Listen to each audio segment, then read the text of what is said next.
ಜೈ ಹಿಂದ್ ಎಲ್ಲ ನನ್ನ RRB ಎಸ್ಪಿರೆಂಟ್ಸ್ಗೆ railway recruitment ಬೋರ್ಡ್ನಲ್ಲಿ ಇವಾಗಲೇ ಒಂದು 4-5 ಡೇಸ್ ನಾನು ಇದ್ರ ಬಗ್ಗೆ ಇನ್ಫಾರ್ಮೇಷನನ್ನು ಕೊಟ್ಟಿದ್ದೆ. ಹುದ್ದೆಗಳನ್ನ ಕನ್ಫರ್ಮನ್ನು ಮಾಡ್ತಾರೆ.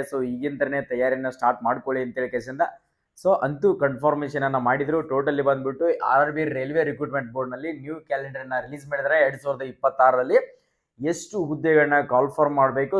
ಅದರ ಜೊತೆಗೆ ಯಾವ ಇಲ್ಲಿ ನೋಡ್ಕೊಡ್ರಿ, ಯಾವ ಪೋಸ್ಟ್ ಅನ್ನ ಕನ್ಫರ್ಮ್ ಮಾಡ್ಬೇಕಂತ ಕೊಟ್ಟಿದ್ದಾರೆ. ಅದ್ರ ಪೋಸ್ಟ್ ನೇಮ್ಗಳು ಬಂದ್ಬಿಟ್ಟು ಯಾವೆಲ್ಲ ಪೋಸ್ಟ್ ನೇಮ್ಗಳಿದಾವೆ. ಈ ಹುದ್ದೆಗೆ ಅರ್ಜಿ ಯಾವಾಗಿನಿಂದ ಪ್ರಾರಂಭವಾಗ್ತದೆ, ನೆಕ್ಸ್ಟ್ ಎಕ್ಸಾಮ್ ಯಾವಾಗಿನಿಂದ ಇರ್ತದೆ, ಸಂಪೂರ್ಣವಾಗಿರ್ತಕ್ಕಂಥ ಮಾಹಿತಿಯನ್ನ ಇದರಲ್ಲಿ ನೀಡ್ತಾ ಹೋಗ್ತೇನೆ. ಬೇಕಿದ್ರೆ ಒಂದ್ಸರಿ ನೀವು ಕೂಡ ಚೆಕ್ ಮಾಡ್ಕೋಬಹುದು. ಈ ನೋಟಿಸ್ ಕೂಡ ಬಂದಿದೆ. ನಾನು ನಿಮ್ಗೆ ನೋಟಿಸ್ ಕೂಡ ನಾನು ಅಪ್ಲೋಡ್ ಮಾಡ್ತೀನಿ. ಒಂದ್ಸರಿ ನೀವು ಕೂಡ ಚೆಕ್ ಮಾಡ್ಕೊಡ್ರಿ. ಟೋಟಲಿ ಬಂದ್ಬಿಟ್ಟು 22,000 ಅಧಿಕ ಹುದ್ದೆಗಳನ್ನ ಕನ್ಫರ್ಮ್ ಮಾಡಿದಾರ.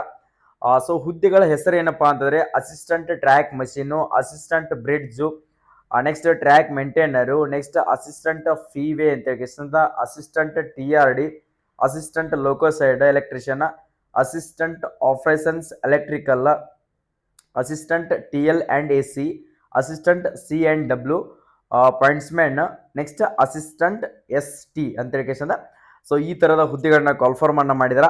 ಇದರಲ್ಲಿ ಬಂದ್ಬಿಟ್ಟು ಸಾಕಷ್ಟು ಹುದ್ದೆಗಳು ಯಾವಿದಾವಪ್ಪ ಅಂತಂದ್ರೆ ಟ್ರ್ಯಾಕ್ ಮೇಂಟೈನರ್ ಅಂತ 11,000 ಹುದ್ದೆಗಳನ್ನ ಕಾಲ್ಫರ್ಮ್ ಅನ್ನ ಮಾಡಿದಾರ. ಇನ್ನೂ ಜಾಸ್ತಿ ಯಾವ್ದಪ್ಪ ಅಂತಂದ್ರೆ ಪಾಯಿಂಟ್ಸ್ಮನ್ ಅಂತ ಇದು ಕೂಡ 5,000 ಹುದ್ದೆಗಳನ್ನ ಕಾಲ್ಫರ್ಮ್ ಅನ್ನ ಮಾಡಿದಾರ. ನೀವೇನಾದ್ರೂ ಇದಕ್ಕೆ ಕ್ವಾಲಿಫಿಕೇಶನ್ ಏನ್ ಬೇಕಾಗುತ್ತೆ ಅಂತ ಕೇಳ್ತಿರ್ತಕ್ಕಂಥವ್ರು ಇಲ್ಲಿ ನೋಡ್ಕೊಡ್ರಿ. ಇನ್ನೂ ಕೂಡ ಇದಕ್ಕೆ ಕನ್ಫರ್ಮೇಶನ್ ಅನ್ನ ಮಾಡಿಲ್ಲ. ಅಡ್ವಾನ್ಸ್ ಆಗಿ ಈಗ ರೈಲ್ವೆ ಡಿ ಗ್ರೂಪ್ ಎಕ್ಸಾಮ್ ಇನ್ನು ಜನವರಿ 16 ಮಟ್ಟ ಎಕ್ಸಾಮ್ ಅನ್ನ ಕಂಡಕ್ಟ್ ಮಾಡ್ತಾ ಇದ್ರ. ಅದು ಇಷ್ಟು ದಿನ 6 ತಿಂಗಳ ಕೋರ್ಟ್ ಕೇಸ್ ನಲ್ಲೇ ಇತ್ತು. ಯಾವ ಕಾರಣಕ್ಕೋಸ್ಕರ ಅಂತಂದ್ರೆ ಸರ್ ಆ ಡಿ ಗ್ರೂಪ್ ಹುದ್ದೆಯನ್ನ ITI ಮೇಲೆ ಕಾಲ್ಫರ್ಮ್ ಮಾಡಿ ಸರ್ ಅಂತ ಕೇಸಿಂದ ಒಂದಿಷ್ಟು ಜನ ಇಲ್ಲ ಸರ್ SSLC ಮೇಲೆನೆ ಕಂಡಕ್ಟ್ ಮಾಡಿ ಅಂತ ಕೇಸಿಂದ ಇಷ್ಟು ದಿನ ಅದು ಸ್ಟೇ ಆಗಿತ್ತು. ಆದ ಕಾರಣಕ್ಕೋಸ್ಕರ ಹೇಳ್ತಾ ಇದೀನಿ. ಈ ಸರಿ ಅದರಲ್ಲಿ ಇನ್ನೂ ಏನು ಕ್ವಾಲಿಫಿಕೇಶನ್ ಅನ್ನ ಕೊಟ್ಟಿಲ್ಲ. ನೀವು ಏನಾದರೂ ಸ್ಟಡಿ ಮಾಡಬೇಕು ಅನ್ಕೊಂಡಿದ್ರೆ ITI ವಿದ್ಯಾರ್ಥಿಗಳು ಈಗಿಂತನೇ ಸ್ಟಡಿ ಮಾಡ್ಕೊಡ್ರಿ. SSLC ಇದ್ದವ್ರಿಗೆ ಕೂಡ ಇದರಲ್ಲಿ ಅವಕಾಶವನ್ನ ಕೊಡ್ತಾರ, ಮತ್ತೆ PUC ಇರ್ತಕ್ಕಂಥವ್ರಿಗೆ ಕೂಡ ಇದರಲ್ಲಿ ಅವಕಾಶವನ್ನ ಕೊಡ್ತಾರೆ. ಅದಕ್ಕೋಸ್ಕರ ಎಜುಕೇಶನ್ ಕ್ವಾಲಿಫಿಕೇಶನ್ ಇನ್ನೂ ಡೀಟೇಲ್ ಏನು ಮೆನ್ಷನ್ ಮಾಡಿಲ್ಲ. ಇದು ಬಂದ್ಬಿಟ್ಟು ನಿಮ್ಮ ಎಕ್ಸಾಮ್ ಇನ್ನು ಏನಂತಂದ್ರೆ ಒಂದು 4-5 ತಿಂಗಳಲ್ಲಿ ಎಕ್ಸಾಮ್ ಅನ್ನ 100% ಕಂಡಕ್ಟ್ ಮಾಡ್ತಾರ.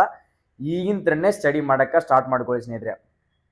ಈ ಹುದ್ದೆಗೆ ಯಾವುದೇ ತರನಂತ ಫಿಸಿಕಲ್ ಕೂಡ ಇರೋದಿಲ್ಲ. ಮೇನ್ ಇಂಪಾರ್ಟೆಂಟ್ ಎಕ್ಸಾಮ್ ಇರ್ತೈತಿ. ಎಕ್ಸಾಮ್ ಬಂದ್ಬಿಟ್ಟು ನಮ್ಮ ಕನ್ನಡ ಲ್ಯಾಂಗ್ವೇಜ್ ನಲ್ಲಿ ಎಕ್ಸಾಮ್ ಇರ್ತೈತಿ.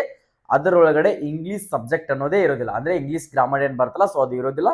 ಅದಕ್ಕೋಸ್ಕರ ಕನ್ನಡ ಎಕ್ಸಾಮ್ ಅನ್ನ ನೀವು ತಯಾರಿಯನ್ನ ಮಾಡ್ತಾ ಇದ್ರಿ. ಅದ್ರ ಜೊತೆಗೆ SSC ಕೂಡ ತಯಾರಿ ಮಾಡ್ತಾ ಇದ್ರಿ. ಡಿ ಗ್ರೂಪ್ ಹುದ್ದೆಗಳಿಗೆ ನೆಕ್ಸ್ಟ್ ಇದರಲ್ಲಿ ಸಾಕಷ್ಟು ಹುದ್ದೆಗಳನ್ನ ಕಾಲ್ಫರ್ಮ್ ಅನ್ನ ಮಾಡಿದ್ರೆ ಈ ಅಪಾರ್ಚುನಿಟಿಗಳನ್ನ ಯಾವತ್ತೂ ಮಿಸ್ ಮಾಡ್ಕೊಳಕ್ ಹೋಗ್ಬೇಡ್ರಿ. ಇವಾಗ ಇಷ್ಟು ಹುದ್ದೆಗಳನ್ನ ಕಾಲ್ಫರ್ಮ್ ಮಾಡಿದಾರೆ ಅಂತಂದ್ರೆ ಮತ್ತೆ ಇದರಲ್ಲಿ ವೇಕೆನ್ಸಿಗಳನ್ನ ಜಾಸ್ತಿಯನ್ನ ಹೆಚ್ಚಳವನ್ನ ಮಾಡ್ತಾರ. ಅರ್ಜಿ ಸಲ್ಲಿಸಾಕ ಇವತ್ತಿನಂತಾನೆ ತಯಾರಿ ಮಾಡ್ಕೊಡ್ರಿ. ಸೆಂಟ್ರಲ್ ಗೌರ್ಮೆಂಟ್ ದಲ್ಲಿ ಸಾಕಷ್ಟು ಹುದ್ದೆಗಳನ್ನ ಕಾಲ್ಫರ್ಮ್ ಅನ್ನ ಮಾಡ್ತಾರ. ಆ ಸ್ಟೇಟ್ ಗೌರ್ಮೆಂಟ್ ಗೆ ತಯಾರಿಯನ್ನ ಮಾಡ್ತಿರ್ತಕ್ಕಂಥ ವಿದ್ಯಾರ್ಥಿಗಳು ಒಂಚೂರು ಗಮನ ವಹಿಸಿ ನೀವು ಸೆಂಟ್ರಲ್ ಗೌರ್ಮೆಂಟ್ ಬಗ್ಗೆ ಪಾರ್ಟಿಸಿಪೇಟ್ ಅನ್ನ ಮಾಡ್ಕೊಡ್ರಿ. ಈಗ ಕನ್ಫರ್ಮ್ ಅನ್ನ ಮಾಡಿರ್ತಕ್ಕಂಥ ಇದ್ರೆ 22,000 ಹುದ್ದೆಗಳು. ಇದರಲ್ಲಿ ಬಂದ್ಬಿಟ್ಟು ಇನ್ನೂ ಕೂಡ ಆಡ್ ಮಾಡ್ತಾರೆ. ಇನ್ನೂ ಎಷ್ಟು ಆಗ್ಬೋದು. ನಿಮ್ ಕನ್ಫರ್ಮೇಶನ್ ಅಂದ್ರೆ ಎಜುಕೇಶನ್ ಕ್ವಾಲಿಫಿಕೇಶನ್ ಕೊಡ್ರಿ. 10th ಆದ್ರೂ ಆಗ್ಬೋದು, ಅಥವಾ ITI ಆದ್ರೂ ಆಗ್ಬೋದು, ಅಥವಾ ಡಿಪ್ಲೊಮಾ ಕೂಡ ಕನ್ಫರ್ಮ್ ಮಾಡ್ಬೋದು. ನೆಕ್ಸ್ಟ್ ಬಂದ್ಬಿಟ್ಟು ಸೆಕೆಂಡ್ PUC ಕೂಡ ಇದರಲ್ಲಿ ಏನಂತ ಇನ್ನೂ ಕೂಡ ಮೆನ್ಷನ್ ಇಲ್ಲ ಸ್ನೇಹಿತರೆ. ಇದರಲ್ಲಿ ಯಾವ ಕ್ವಾಲಿಫಿಕೇಶನ್ ಆದ್ರೂ ಕೂಡ ಕನ್ಫರ್ಮ್ ಅನ್ನ ಮಾಡೇ ಮಾಡ್ತಾರೆ. SLC ದವರು ಕೂಡ ಸ್ಟಡಿ ಮಾಡ್ಕೊಡ್ರಿ, PUC ದವರು ಕೂಡ ಸ್ಟಡಿ ಮಾಡ್ಕೊಡ್ರಿ, ITI ದವರು ಕೂಡ ಸ್ಟಡಿ ಮಾಡ್ರಿ, ಡಿಪ್ಲೊಮಾ ವಿದ್ಯಾರ್ಥಿ ಕೂಡ ಸ್ಟಡಿ ಮಾಡ್ಕೊಡ್ರಿ. ಇನ್ನು 15 ಡೇಸ್ ನಲ್ಲಿ 15 ದಿನದಲ್ಲಿ ನಿಮ್ದು ಕನ್ಫರ್ಮ್ ಆಗಿ ಅದು ಆಫಿಷಿಯಲ್ ಮುಖಾಂತರ ವೆಬ್ಸೈಟ್ ನಲ್ಲಿ ನೋಟಿಸ್ ಬಂದ್ಬಿಟ್ಟು ನೆಕ್ಸ್ಟ್ ನಿಮ್ಗೆ ಅಪ್ಲಿಕೇಶನ್ ಕೂಡ ಸ್ಟಾರ್ಟ್ ಆಗುತ್ತೆ. ಅಪ್ಲಿಕೇಶನ್ ಸ್ಟಾರ್ಟ್ ಆದ್ಮೇಲೆ ಯಾವ ತರ ಅರ್ಜಿಯನ್ನ ಸಲ್ಲಿಸಬೇಕು ಅನ್ನೋದು ಕೂಡ ಮಾಹಿತಿಯನ್ನ ಕೊಡ್ತೀನಿ. ನೀವು ಅವಾಗ ರೆಡಿ ಆಗ್ರಿ. ಅದು ನಮ್ಮ ಎಕ್ಸಾಮ್ ಸೆಂಟರ್ಗಳು ಬಂದ್ಬಿಟ್ಟು ನಿಯರ್ ಆಗಿ ಇರ್ತಾವೆ. ಎಕ್ಸಾಮ್ ಸೆಂಟರ್ ಬಗ್ಗೆ ತಲೆ ಕೆಡ್ಸ್ಕೊಳಕ್ ಹೋಗ್ಬೇಡ್ರಿ.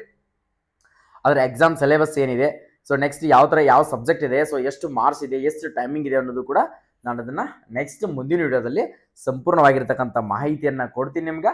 ನಿನ್ನೆ ತಾನೇ ಬಂದಿರತಕ್ಕಂಥ ನೋಟಿಸ್ ಅನ್ನ ನಿನ್ನೆ ಇನ್ಫಾರ್ಮೇಶನ್ ಅನ್ನ ಕೊಡಕ್ಕಾಗಿಲ್ಲ. ಇವಾಗ ಕೊಟ್ಟಿದ್ದೀನಿ. ಇದೇ ತರನಾಗಿ ಸ್ಟೇಟ್ ಗೌರ್ಮೆಂಟ್ ಆಗಿರಲಿ, ಸೆಂಟ್ರಲ್ ಗೌರ್ಮೆಂಟ್ ಆಗಿರಲಿ, ಯಾವುದೇ ಒಂದು ಪ್ರೈವೇಟ್ ಜಾಬ್ಗೆ ನೀವು ಕಾಲ್ಫರ್ಮ್ ಮಾಡಬೇಕು. ಸರ್ ನಾನು ಜಸ್ಟ್ 10th ಪಾಸ್ ಆಗಿದೆ ಸರ್, PUC ಪಾಸ್ ಆಗಿದೆ, ಡಿಗ್ರಿ ಪಾಸ್ ಆಗಿದೆ, ITI ಪಾಸ್ ಆಗಿದೆ, ಡಿಪ್ಲೊಮಾ ಪಾಸ್ ಆಗಿದೆ ಸರ್, ಯಾವುದಾದ್ರೂ ಒಂದು ಹುದ್ದೆಯನ್ನ ಅರ್ಜಿಯನ್ನ ಸಲ್ಲಿಸಬೇಕಂತ ಅನ್ಕೊಂಡಿದ್ದೀನಿ ಸರ್, ಒಂದು ಸೆಂಟ್ರಲ್ ಗೌರ್ಮೆಂಟ್ ಹುದ್ದೆಯನ್ನ ಆಸೆಯನ್ನು ಇಟ್ಕೊಂಡಿದ್ದೀನಿ ಸರ್, ನಾನು ಸೇರ್ಬೇಕು ಅಂತ ಅನ್ಕೊಂಡವರು ಕರ್ನಾಟಕದಲ್ಲೇ ಒಂದು ಮೋರ್ ಇನ್ಫಾರ್ಮೇಶನ್ ಫ್ಯಾಕ್ಟರಿ ಅನ್ಕೊಳ್ಬಹುದು. ನಿಮ್ಗೆ ಸಿಗ್ಬೇಕಾಗಿರೋದು ನಮ್ಮ SJ ಪ್ಯಾರಾಮೀಟರ್ ಯೂಟ್ಯೂಬ್ ಚಾನಲ್ದಲ್ಲಿ ಸೊ ಪ್ರತಿಯೊಬ್ಬರು ಕೂಡ ಇನ್ನೂ ಸಬ್ಸ್ಕ್ರೈಬ್ ಮಾಡ್ಕೊಂಡಿಲ್ಲ ಸರ್, ನಾನು ಇದೇ ಮೊದಲ ಬಾರಿಗೆ ನಿಮ್ಮ ಯೂಟ್ಯೂಬ್ ಚಾನಲನ್ನು ನೋಡ್ತೀನಿ ಅಂತಿರತಕ್ಕಂಥ ವಿದ್ಯಾರ್ಥಿಗಳಿಗೆ ಹೇಳ್ತಿರ್ತಕ್ಕಂಥದ್ದು, ಕೆಳಗಡೆ ಕಾಣ್ತಿರ್ತಕ್ಕಂಥ ಸಬ್ಸ್ಕ್ರೈಬ್ ಬಟನ್ ಇದೆಯಲ್ಲ ಸ್ನೇಹಿತರೆ, ಈ ಸಬ್ಸ್ಕ್ರೈಬ್ ಬಟನ್ ನೋಡ್ಕೊಂಡ್ರೆ ಯಾವ ನೋಟಿಸು ಕೂಡ ಓದುವಂಥ ಅವಶ್ಯಕತೆ ಇಲ್ಲ. ಸೊ ಡೈಲಿ ನಿಮಗೆ 5 ಮಿನಿಟ್ಸ್ ಅಪ್ಡೇಟ್ಗಳು ನಮ್ಮ ಯೂಟ್ಯೂಬ್ ಚಾನಲ್ಗೆ ವಿಸಿಟ್ ಕೊಟ್ಟರೆ ಸಾಕು, ಸಿಗ್ತಾನೆ ಇರ್ತದ. ಓಕೆ, ಇನ್ನೂ ಏನಾದರೂ ಡೌಟ್ಸ್ಗಳಿದ್ರೆ ಸೊ ಪ್ರತಿಯೊಬ್ಬರು ಕೂಡ ಕಮೆಂಟ್ ಸೆಕ್ಷನಲ್ಲಿ ಕಮೆಂಟನ್ನು ಹಾಕಿ. ಸೊ ಕಮೆಂಟಿಗೆ ರಿಪ್ಲೈ ಕೊಡಲಿಲ್ಲ ಅಂದರೆ ಬೇಜಾರಾಗಕ್ಕೆ ಹೋಗ್ಬೇಡ್ರಿ, ಪ್ರತಿಯೊಂದು ಕಮೆಂಟನ್ನು ಸ್ಟಡಿ ಓದಿರ್ತೀನಿ ನಾನು, ಅದ್ರ ಬಗ್ಗೆ ಸಪ್ರೇಟ್ ಆಗಿರ್ತಕ್ಕಂಥದ್ದು ವಿಡಿಯೋ ಕೂಡ ಮಾಡಿ ಹಾಕಿರ್ತೀನಿ. ಸೊ ಈ PDF ಏನಾದರೂ ಬೇಕಾಗಿತ್ತಪ್ಪ ಅಂದರೆ ನಮ್ಮ SSF ಪ್ಯಾರಾಮಿಲಿಟರಿ ಆ್ಯಂಡ್ ಟೆಲಿಗ್ರಾಮ್ ಕೆಳಗಡೆ ಕೊಟ್ಟಿರ್ತಕ್ಕಂಥ ಟೆಲಿಗ್ರಾಮ್ ಲಿಂಕನ್ನು ಕೊಟ್ಟಿರ್ತೀನಿ. ಆ ಟೆಲಿಗ್ರಾಮ್ಗೆ ಹೋಗಿ ಜಾಯ್ನ್ ಆದ್ರಿಯಪ್ಪ ಅಂದರೆ ಸೊ ಈ PDF ಅನ್ನು ನಾನು ಕೂಡ ಅಲ್ಲಿ ಅಪ್ಲೋಡನ್ನು ಮಾಡಿರ್ತೀನಿ ಸ್ನೇಹಿತರೆ. ಸೊ ಈ ವಿಡಿಯೋನ ಪ್ರತಿಯೊಬ್ಬ ನಿಮ್ಮ ಸ್ನೇಹಿತನಿಗೂ ಕೂಡ ಶೇರ್ ಮಾಡಿಕೊಡ್ರಿ. ಎಲ್ಲರಿಗೂ all the best. Jai Hind, Jai Karnataka.